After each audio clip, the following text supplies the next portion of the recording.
गडिंग्लज येथे अखिल भारतीय किसान सभेचे विभागीय अधिवेशन उत्साहात पार पडले।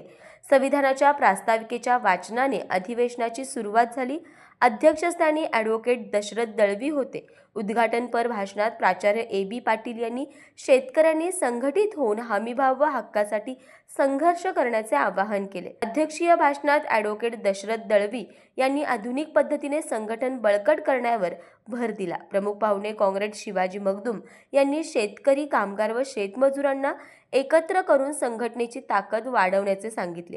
कॉम्रेड संग्राम सावंत यांनी कार्यकर्त्यांनी कृतिशील होण्याचे आवाहन केले, तर ॲडव्होकेट अमोल नाईक यांनी भविष्यातील लढ्याची दिशा स्पष्ट केली।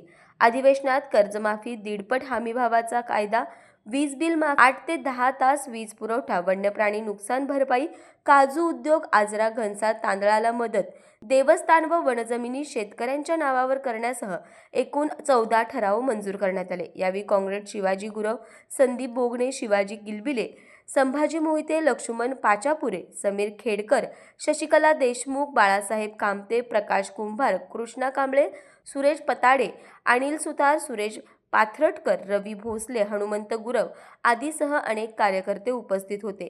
अधिवेशनात विभागीय कमिटीची निवड एकमताने करण्यात आली। संग्राम सावंत अध्यक्ष, संभाजी मोहिते सेक्रेटरी, संदीप बोगणे व शिवाजी गुरव उपाध्यक्ष, तर शिवाजी किलबिले खजिनदार म्हणून निवडण्यात आले।